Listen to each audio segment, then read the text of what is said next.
Your daughter was rushed to the hospital in an emergency. Both mother and child are in critical condition. I received an unexpected call from the OB/GYN who had been overseeing my pregnant daughter's checkups. Apparently, she had collapsed in the snow just outside her house, and a neighbor discovered her and called an ambulance immediately. I couldn't comprehend this sudden turn of events, but I rushed to the hospital without hesitation. Please let them be safe. God, please protect my daughter and her unborn child. 2 hours later, I arrived at the hospital, only to be met with a harsh reality. My name is Grace, and I am 55 years old. My husband passed away in an accident 3 years ago. My daughter, Kaylee, who was already married at the time, worried about me.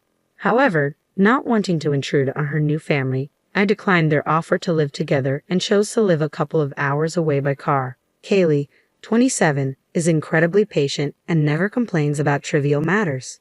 Whenever I called to check in, she always responded with a bright voice, "Everything's fine, I'm enjoying life." Her husband, Blake, is a brash person who has never shown me any respect since the day we first met. His self-centered tendencies often put his opinions before Kaylee's, even during their wedding preparations, leaving me to wonder if Kaylee was truly happy. However, I never anticipated this dire situation. Why was my pregnant daughter out in the snow? Please let her be safe. Upon arriving at the hospital, the neighbor who had called the ambulance was with me, providing details of what had happened. Just then, the doctor in charge approached. Your daughter is currently unconscious and in very critical condition. She was conscious when she arrived at the hospital and insisted that her husband not be contacted, giving us your phone number instead. In the hospital room, I held Kaylee's hand and repeatedly called her name, but she never opened her eyes again. After a while, she quietly passed away. I couldn't believe that my dear Kaylee was no longer in this world. Overwhelmed with despair, my body felt as heavy as lead, and I couldn't stand up. After some time in shock, I had to call Blake, Kaylee's husband, from my cell phone. When he answered, his slurred speech made it clear he was heavily drunk. As soon as I said hello, he mistook me for Kaylee and began speaking unilaterally. "Hey Kaylee, is all the snow at the entrance cleared? Once you're done, come pick me up in the car. Blake, Kaylee has passed away." "Ha! What are you talking about? Who the hell are you?" I struggled to hold back my tears and told him I was Kaylee's mother. For a moment, he seemed to hesitate, but he refused to believe that Kaylee had passed away, convinced that I was lying. "You had Kaylee shoveling snow and took the house key to go out drinking, which led to this cruel outcome." "Shoveling snow? How do you know about that?" "All right, Kaylee must have told you." "No, I heard it from the neighbor. They found Kaylee fainted in the snow when they returned from shopping. When they asked what happened, Kaylee said something shocking. You had locked her out of the house before going out drinking, so she couldn't retrieve her cell phone and lost consciousness in the freezing cold." "The house key? All right, I kept it because if it fell in the snow, it wouldn't be found." "Don't lie. You told my heavily pregnant daughter to stay outside until she finished shoveling snow." "Stop nagging, old woman. Don't interfere in our marital matters, and stop making tasteless jokes about death. Kaylee could have just simply be gone." No matter how many times I tried to explain to Blake that our daughter was no longer with us, he refused to grasp the reality. "Call a taxi and come home immediately. I'm heading to your house too. Let's talk face to face." "No way. You and Kaylee are planning to blame everything on me, aren't you?" "Oh, I feel sick. I'm too dizzy from the alcohol. I'll stay at a nearby hotel tonight." With that, he unilaterally hung up the phone. My heartfelt words failed to reach him at all. I didn't expect him to be this unreasonable, but I also didn't feel like calling him back. Contemplating my next move, I drained of the strength to drive 2 hours back to my own house, decided to spend the night at Kaylee's. Taking a taxi, I arrived at Kaylee's house, where I found vegetables like green onions and radishes left cut in the kitchen. She must have been preparing dinner just a few hours ago. She was here, and now I can't even talk to her. The pain is overwhelming. Kaylee. As I wiped my tears and cleaned up the kitchen, I stumbled upon Kaylee's diary in the kitchen cupboard. Recalling the conversations with the neighbor and the doctor, I realized this might offer insights into Kaylee's life. Desperate to understand why my daughter, who should have been eagerly awaiting the birth of her baby any day now, had been taken from us, I turned to her diary. I believed that within its pages lay the truth. What I discovered was beyond anything I could have imagined. Kaylee had resigned from her job due to declining health during pregnancy, unable to continue working. Instead of support, Blake berated her, labeling her a useless wife and financial burden. Despite suffering from morning sickness, she was still expected to cook meals and prepare lunchboxes daily. Blake even called her during his workday, demanding additional chores and leaving her with little time to rest. If only I had realized the extent of her suffering sooner, perhaps Kaylee would still be here, healthy and content. The diary unveiled a grim reality. Despite enduring these harsh circumstances, Kaylee never considered divorce, haunted by a threatening remark from Blake. "Don't you dare think about leaving me and seeking freedom. If we were to divorce, I, as the breadwinner, would gain custody of the baby. You wouldn't see the child at all, so keep that in mind." Exploiting Kaylee's fear of raising the child alone, Blake effectively bound her with invisible chains. After finishing the diary and vividly envisioning my daughter's anguish, my heart quivered with sorrow, tears flowing uncontrollably. I yearned to seek retribution against Blake. Until I've avenged Kaylee, I will find peace. Yet the diary alone lacked the evidence to prove his responsibility for her demise. Despite my efforts, I unearthed no concrete proof that Blake had expelled my pregnant daughter into the snow. As dusk settled the following day, Kaylee's phone, left at home, received a call from Blake. "Hey Kaylee, stop playing dead. It won't work on me. Prepare my favorite dish tonight and wait for me at the entrance, kneeling. How many times do I have to tell you that my daughter is gone? If that's true, then show me the proof." "Fine," I replied, swiftly ending the call, and promptly sent him a photo of Kaylee's death certificate. I assumed even someone like Blake would be struck with grief upon realizing Kaylee's departure was because of him. As expected, he called back hastily. "Do you understand now? So it's true then. Well, nothing can change the dead. I'll collect the life insurance payout and move on from the troublesome past. What about the funeral?" Ah, such a hassle.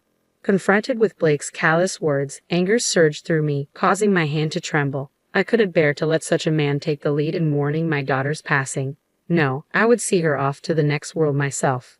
Suppressing my rage, I presented a proposition to Blake. "I'll handle the funeral arrangements and take the lead as the chief mourner. You attend as her husband. You'll cover all the funeral expenses, but any condolence money received will go to me. Agreed? Fine. I'll ensure my relatives attend. Make sure to invite as many of yours as possible so the condolence sum is substantial." With an unsettling cheerfulness, Blake declared, "I'll be staying at a hotel for a while," before abruptly ending the call. He must be consumed by greed. Despite the tragic fate that befell Kaylee, he remains unaffected, showing no remorse for his departed wife and unborn child. The devastation in my heart at Kaylee's loss transformed into a burning desire for revenge against Blake. I couldn't let Kaylee's pain go unanswered. I vowed to make Blake face the consequences of his actions. I stayed at Kaylee's house until the funeral, taking care of all the arrangements. On the day of Kaylee's service, Blake approached me, hands in his pockets and a sly smirk on his face. "I'll play the role of the grieving husband who couldn't lead the mourning. You play your part properly. After the funeral, I'll take the condolence money and be on my way." His callous words ignited a fury within me, but I pushed aside my anger to focus on bidding farewell to my beloved daughter. Both families gathered, tears flowing freely as they mourned, lamenting, "She was too young to be taken from us. It's unbearable. Kaylee's absence feels unreal." After a few moments of shared grief, I stepped forward to address the gathering as the chief mourner. "Thank you all for joining us today to honor the memory of my daughter Kaylee. The truth is," as I began to recount the tragic loss of our late-term pregnant daughter, a somber hush fell over the assembly, replaced by murmurs of disbelief. Suddenly, Blake rose from his seat. "Don't be deceived by this woman's fabrications." Kaylee insisted on clearing the snow herself, disregarding my objections. "That's why this tragedy occurred."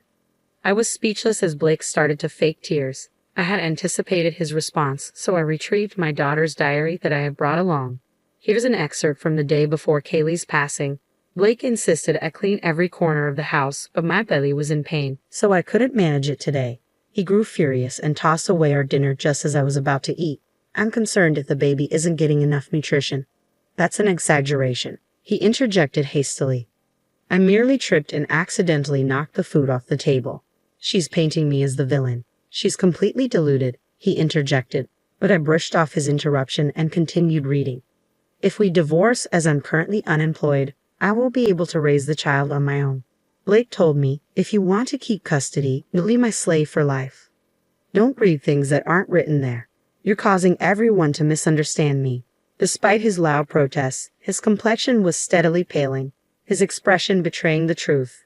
He began to advance towards me as if unable to contain himself, but some of our relatives intervened. "Do you think you can get away with this? I'll call the police and have you arrested for defamation. Shouldn't you be the one facing the police? Don't overstep your bounds. Choose your words carefully." His true character was laid bare, no matter how hard he attempted to conceal it. Blake's piercing glare, directed at me, emanated pure villainy, evident to all who observed. Attendees sighed and murmured, "What a despicable man, the lowest of the low." Well, perhaps I overreacted a tad. Kaylee merely embellished our petty marital squabbles in her diary. "Please trust me," he attempted to deflect, still under the illusion that he could talk his way out of the situation, oblivious to the seriousness of his actions. I reminded him that neglecting a pregnant woman and her unborn child, leaving them exposed to the elements, would result in severe consequences. "You've got no proof. If you do, let's see it." He sneered down at me, chuckling as if he thought I was bluffing. "We do have evidence. Before coming to the funeral home, I checked the dash cam footage from our neighbor's car. It captured everything." "Ah, it's impressive how it's always recording, even when the engine's off." "Well, I'm calling the police." As I presented him with the SD card from the dash cam, Blake clicked his tongue in frustration. Damn, I had already reached out not only to the neighbors but also to the doctor who had treated Kaylee, asking them to testify. "I was mistaken. It's my fault. Let's settle this amicably. I'll give you half of the life insurance and condolence money, so please forgive me," Blake pleaded. "Stop jesting. I lost my daughter, who meant more to me than my own life. Do you think you can resolve this with money? I hope you feel the same despair Kaylee felt out in the cold and harsh elements." I promptly dialed the police and relayed the entire situation. They agreed to hasten to the funeral home. Meanwhile, relatives present at the service kept a vigilant watch over Blake to prevent any attempt to flee. "You'll be apprehended soon. You should seek forgiveness from Kaylee before then." "Kaylee, I apologize. Please spare me from the afterlife," Blake muttered insincerely before turning to me and beginning to grovel pathetically. "Mother-in-law, I'll apologize as many times as it takes. Please call the police back and explain it was all a mistake." "Please," Blake pleaded desperately. I shook my head firmly, my gaze fixed on my daughter lying in the coffin. Kaylee was eagerly awaiting the arrival of her baby. "I'll ensure justice is served for your wrongs." With a cold stare, I watched as Blake approached, his face paling and trembling as he sensed impending consequences. "No, help me," Blake pleaded, panic overtaking him as tears streamed down his face, attempting to flee but restrained by his father and relatives.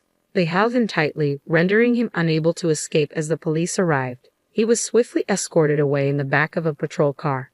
His parents and relatives later bowed deeply to me and my daughter, offering repeated apologies.